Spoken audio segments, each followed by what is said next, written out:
Today I'll be talking about students' life in China. I'm here with my lovely friend from Freedom South Africa. Sit down and enjoy the show. Thank you. Hi everyone, Ni Hao. My name is Piri, born and bred in the Kingdom of Swaziland. I'm currently studying in Shenyang Medical College and I'm doing my final year. Hi guys, my name is Fatma from Tanzania and I'm a student in Shenyang Medical College, almost 5 years now. Yeah. Hello everyone, I'm Alicia Stanley by name. I come from South Sudan and I came to China in 2014. I'm in my last year as a medical student.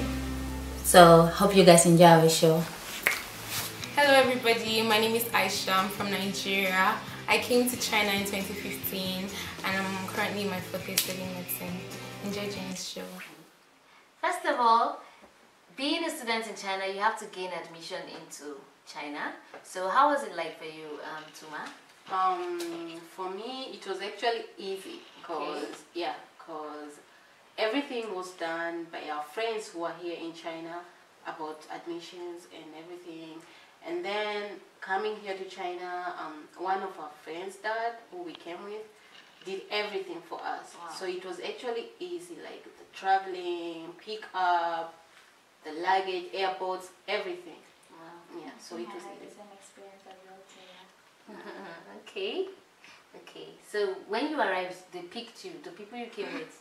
Yeah, our friends who are already in China, they came with the bus.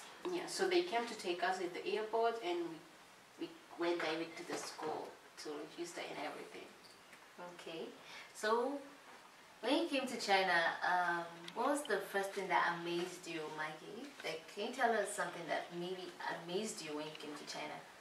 Wow, when I came to China, I landed at night. So on my way from the airport to the school, I was seeing light all over. Oh. It's unlike Africa. Yeah, there is dark at night, but here coming all along from the airport to the school, seeing light on my left, my right, green, yellow, all the sorts of colors. So that was so amazing. Like, I was like, wow, I love the environment, the look and everything.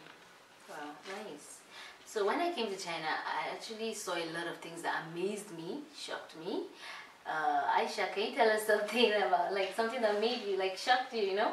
The culture shock here in China. Culture shock. Yeah. All day, every day, this culture shock in China. Like, literally, when I came to China, I was supposed to go hungry when I landed. So I was taken to a hotel and it was late at night, so the restaurant the hotel had closed. So I couldn't, like, we couldn't order food. And then we went into our rooms and there was this fridge. It had drinks, it had energy drinks, noodles on the counter and everything. Yeah. So we asked to, like, pick up like some things we wanted to eat till the restaurant had opened in the morning for breakfast. And I was like, okay, me, I don't do noodles. I'm not eating noodles. I slept hungry that night. So the next morning I was like, okay, we had to rush to the airport to come to Shenyang because I was in Beijing. I landed in Beijing. Oh. And the food I was served in the airplane, disappointment. Okay. And I couldn't eat the food. I came to school, landed at, like, SMC, took a taxi from the airport to the school, and there's this food they serve. You guys know Jeremy Fanny? Yeah. Delicious. So I had Jeremy Fanny until this day. That's the only food I can accept from our school shop. Yeah. So, well, that's it. Apart from, we being celebrities every day when we go out. Okay, Cynthia, can you add to that? Okay, culture shock. I think I'd also agree with Aisha. I think one of the things we had back at home was you were able to walk on your feet. But in China, the spitting is too much. You can never try walking on your feet. Yeah. You need to wear your shoes. They have a habit of spitting, especially in winter. And our Laotians explain that it's because of certain illness in their throats. We don't know, but I feel like it's actually a bad habit. And another thing is the picture taking. I think it's a good and a bad thing at the same time. The first time you come, you're like, oh, okay, I can take a picture with you. But later on, they keep on demanding pictures all the time. It's like they don't get used to like African people. So I think that was a bit different when I came here. Yeah. Okay. For me, when I came to China, okay, I thought the teaching method was the same as back home. You know, in Africa, our teachers, our lecturers are like, you should come early, you should come early to class, and then stuff like that, because they put pressure on us that we should come early, and then if you are late, they'll subtract some mark and stuff like that. But China is quite different, you know. Also, simply, can you just tell me, like, you know, about us? In China, it's not so strict. I think the teachers are devoted, but it's not as strict as home. Like, you need to be your own, you need to push yourself when it comes to school. And the challenge we had as foreign students was that when we started initially in first year, we couldn't really understand the teachers because they're not really good in English, sorry. So we had a challenge with the language barrier. So most of the time you need to do more of the work. You need to study on your own. But actually, as we continue in higher grades, the teachers are better. They can communicate better and engage with the students. But you need to do most of the work alone. But if you are not committed to school, you might be driven away to do other things. So yeah. Okay. Okay. So okay, generally in China, I know there are a lot of things you like about China. Tuma, can you tell me what you really love about China? Like, what do you really like about China? Okay, first, it's a free world. Like, we have this freedom we never get from home. Yeah, like you're free to be yourself, to do everything. You can go out anytime, come back anytime. In Africa, especially Tanzania, you have to go back home when it's sunset. Like, you're not home. Yeah, it's a problem where you're coming from and everything. So, and another thing is monthly pay. We're not working, but we receive money. Like, yeah, you get to spend. You don't ask for anything. Like, I need this, I need this. You just receive money. You know that, oh my God, it's a new month, and it's a blessed month, and you receive it and you just go to whatever you want. So that's, for me, it's a good thing, especially the freedom thing. Okay, mine is actually the food aspect. I really love food. I'm a foodie. Okay. Aisha, what's your favorite Chinese food? Tofu. Tofu. Yeah, if you're okay, you don't have to be vegetarian to like tofu. It's soybean. Tofu? It's a soybean based food. It's most vegetarians use it to replace meat because it has this chewy texture if you're taking the smoked tofu. But I love tofu in any form. Like, it's so delicious. Yeah, so that's what I love about the food. And then in China, I love the fact that you can go anywhere with transportation. Like, you can literally enter anywhere. It's safe. You can go e-bike, bus, subway, taxi, and it's affordable. Unlike Africa, it's really nice. Okay, so during vacations, like, where do you like going to? Like, for me, I have been to Beidaihe. So you, Maggie, can tell us where you've been to the nice places. Well, actually, I also like traveling a lot. I've been to other cities, but the city that I like so much, I've been to, that was Shanghai. I've been to the Disneyland, and wow, guys, it's so amazing. You really need to pay a visit down there. Yeah. Okay, so what about you, Sylvia? I've been to Dadong. It's close to North Korea. Oh, wow, and I think the most interesting historical site is the bridge. They call it the suspended bridge. Apparently, when the North Koreans wanted to prevent Koreans from coming to China, they cut the bridge off. So the bridge is suspended, and it prevented Koreans from coming to China. So I think it's a really cool place. Okay. So what about during winter? Where should I visit? Like, if I'm new in China, where should I visit? Like, for winter, I know winter is very cold. Well, winter is always so cold, so I'm always the blanket kind of person in winter. But I think there's like so many beautiful places you could be, like you could go to if you want to have fun in winter. Like Harbin, it has this very, very beautiful snow, almost like a snow castle. I haven't been there, but seen pictures and heard stories. It's really nice. So when you guys come to China, so what about Dalian? Like, have you gone there? No, I haven't been to Dalian, but it's very beautiful. It gives you like something close to. We don't really have beaches in China, but we do in Africa. So it gives you like almost like a beach. I don't know, man. You get me? So it's nice. And I've been to the Great Wall. The Oh, Great yeah, Wall is that really, one. really nice. But I Where's the cried. Great Wall? It's Where's in it? Beijing and it's so stressful. It's very, very stressful. Climbing the Great Wall is stressful. So if you're very strong, you'll be fine. But to me, I cried climbing the Great Wall. And everybody wants to come to the Great Wall. It's China. Great Wall It's of part of China. the of course, seven wonders of the Yes, world. yes. Yeah. So it's cool. You're welcome. Come to China. Okay, so all of us here have been in China for more than like 2 years, I guess, right? Yeah. I think that's So 6 of months. course, yeah, of course. So how's it like when it's winter? How do you cope going to school? You know, I know it's very hard because it's very cold. Yeah. So how do you cope? So how do you guys cope? Like you can just. I wear like 5 dresses. Like I come to school. And you still feel cold. And I still cold. I remember one day I had to come from we have an old dormitory in school, old dormitory to the new dormitory, carrying Jeremy Fan, our favorite food. And everybody's like, Asha, we're coming back, I'm Jeremy Fan. I carried Jeremy Fan, crying.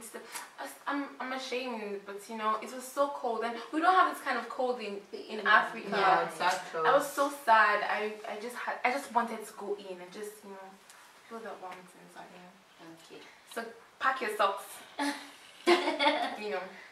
And Yeah, boots. it's really cold. Because Yeah, it's really back cold. in Africa, it can go to like maybe 10 36. degrees. Okay, Yeah, the lowest 10, or maybe 20. 10 or 15. Yeah. Yeah, like the lowest I temperature. think Yeah, But it here can go in to China, 25. 20. Maybe rain day. But here we go to minus 25, minus Minus. 30. No, like Africa it's So it's something. really cold. Actually, where I stay back home in Africa is in Nigeria. Yeah. Where I stay in Jos is actually 15 degrees, maybe low. It And can that's go to really 15 warm. degrees. Yeah, that's Yeah. warm. Yeah. Compared to China, I just think that weather is really nice. Sure, sure. Yeah. So if we have, or if you have the opportunity to stay, work, Yeah. and live in I'll China, work. will you? Will you? I'll Tonight? work. For me, I'll work because first, the salary is good. I mean, of course, I'll miss home and I really love going home, but it's worth it living here. The salary is good and the life here is expressed. Everything is easy, Yeah. and like back home in Africa, it's a developed country and you get to do a lot of stuff and learn a lot of stuff. So I love to not just working, or even if I get to extend my visa and study more, I can do that. Like I still want to do it. Aisha? Well, it's a disadvantage for we students because we're not allowed to work, So it would have been really nice if we had a work-study environment and at the same time study. But if I were to work in China on a working visa, like a Z visa, I would work and money, and stay. But I love my home, Nigeria. I'll run back home. I don't think I'd love to stay in China. Okay, Sipiri. Yeah, to work for a short period of time, yes, but I believe that I can't be confined in China. I need to travel the globe. Yeah. So I can actually stay for a few months, get my capital for other things, and then travel, not back home, travel anyway. I mean, we're already traveling, so we get to travel anyway we want to. Maggie? Well, I think it's a good idea for me. I will take it. Why not? Like compared to what I'm getting here in China to Africa, the security, the freedom, and a lot of things. Like I see China to be more safe for me than being home. So like the security is very good and means of transportation. They make a lot of things very easy. The network and everything. So I think I will consider that. Okay. So those people coming from Africa now, what's our advice to them? Like, what do you have to say to them? First of all, I should tell them they should know exactly what they're coming for. Like, China is a big country and developed, and you can get lost in it. If you're not careful. And maybe people come for studies. We have people who come for studies and they lost their goals. They lost what they came for and they started doing some other things. They can do business and earn money and forget what they came for. So first they should, for me, my advice, they should know what their goal. They should know what I'm going for. I need this and I should leave China with it. That's all. That's that. Number one I can give them. Okay. Aisha, what do you have to add to that? I feel like if you come into China, like she said, you should know your goal. You know, set your priorities right, and you know, if you come in to study.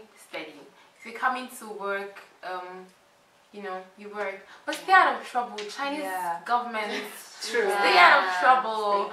Their prison is on the ground, so stay out of trouble, I think. And if you come into China, you're a student, you're a foodie, pack your food. You have spices. Pack, you know, your egusi ogbono. If you're from the eastern part of Nigeria, you know, pack your ofen salad, everything. Bring, So I think that's it. Okay. I think I wouldn't actually say anything much. I'd actually agree with the girls. Like, there's something about knowing like your principles and your values. Because in high school, but peer pressure is in tertiary level. Someone who's making decisions because of their friends, and you get in trouble with your friends. So I think we should constantly remember where we come from. Remember our parents, because we tend to remember our parents when we only ask for pocket money. Remember that they are paying for us, and we have to go back home with that degree or whatever we came from. So I think remembering where you come from, sticking to your principle, and staying out of trouble. Alicia, I think I'll add to this.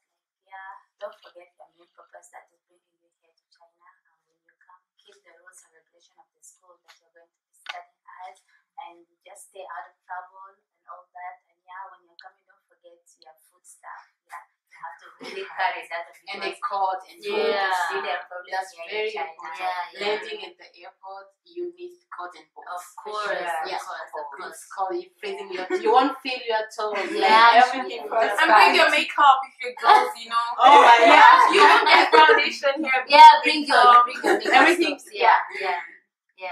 Everything is new. Okay. So I just think my own advice is that when you come into China as a student, you have to come with an open mind. Make sure you come. Learning Chinese is not difficult at all. Chinese is very easy, but let me not lie to you guys, Chinese is a little bit hard, but not too hard. Learning it is easy, writing it maybe is hard, but come with an open mind, okay? And then when you're coming, don't forget to bring the most important things.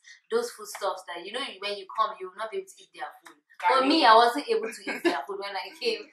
And then, so actually the first food I ate was really horrible, you know. So I'm just saying, you guys, when you're coming, bring a lot of stuff. You're from East Africa, West Africa, North Africa, South Africa, wherever you are, come with your home stuff. Like, just come with some for the meantime. Then later, you know, you can adjust. I think that's best. Thank you, guys. Thank you. How do you say bye in Chinese? You Thank guys. you guys for watching. Don't forget to like, subscribe, and share.